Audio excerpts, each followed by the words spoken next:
Salut tout le monde et bienvenue sur la chaîne YouTube de Subpassion. Aujourd'hui, je vous parle d'un stand-up paddle surf gonflable de type longboard de chez Itiwit. C'est parti!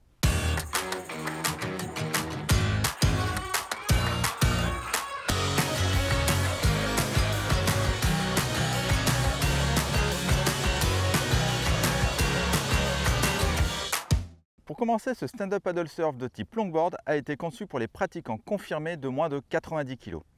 Ensuite, ce longboard gonflable est fait pour surfer des vagues allant de 50 cm à un bon mètre. Concernant ses caractéristiques, ce paddle gonflable fait 10 pieds de long par 31 pouces de large et 3 pouces d'épaisseur. Le tout pour 140 litres et 8,5 kg. Parlons maintenant de sa fabrication. Il est composé de drop stitch tissé et renforcé avec double stringer pour plus de rigidité.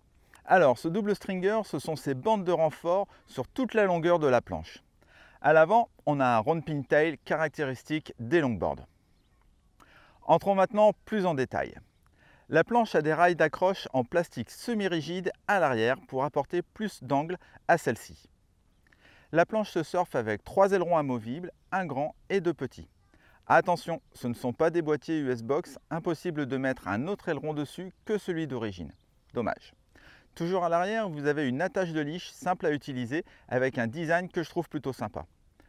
Petit plus, le leash est vendu avec la planche. Comme beaucoup de planches de surf, vous avez un pad relevé à l'arrière pour bien caler le pied lors de certaines manœuvres. On continue d'avancer sur la planche et là, on a une poignée de portage en néoprène relativement simple en son milieu. Passons maintenant à un accessoire bien pratique sur un stand-up paddle. Je parle de la sangle de portage. Une fois le sub gonflé, la sangle de transport peut être réglée en position walk lorsque vous marchez. Vous pouvez ainsi la mettre sur votre épaule pour ne pas fatiguer vos bras. Une fois arrivé au bord de l'eau, mettez la sangle en position surf et verrouillez-la à l'aide du velcro. Contrairement à ce que l'on pourrait croire, cela ne gêne pas trop quand on surfe.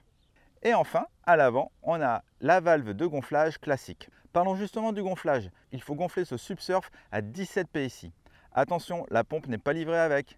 Ah oui, j'allais oublier, vous avez aussi une attache discrète à l'avant si jamais vous voulez accrocher votre board à un bateau comme un axe par exemple. Le tout se range dans un sac à dos sans roulette avec une poche sur le côté pour mettre votre pagaie réglable et de l'autre côté une attache pour la pompe manuelle. Parlons maintenant de son comportement dans les vagues. Eh bien figurez-vous que ça surfe et ça surfe plutôt bien même. Forcément, ne vous attendez pas à avoir les mêmes sensations que sur un subsurf rigide, mais ça fait le job. La planche part facilement dans les vagues, même s'il faut mettre un peu plus d'énergie au take-off qu'avec un surf classique. Une fois sur la vague, et si vous voulez vraiment faire des virages, il faut bien se placer sur l'arrière et utiliser les rails semi-rigides. N'hésitez pas à bien mettre votre pied sur le bord de la planche. Un conseil aussi, évitez quand même les vagues trop creuses. En conclusion, ce stand-up paddle gonflable de type longboard d'Itiwit est une planche idéale pour les citadins en manque de place ou pour les voyageurs. Avec son litrage, elle vous permet de faire aussi bien de la balade que du surf. Voilà, c'est terminé pour cette vidéo. J'espère qu'elle vous a plu. Si c'est le cas, je vous invite à liker et à partager. Maintenant, vous connaissez aussi la chaîne YouTube Subpassion, alors cliquez sur le bouton s'abonner pour continuer de nous suivre. Je vous dis à très vite pour de prochaines vidéos. Ciao, ciao!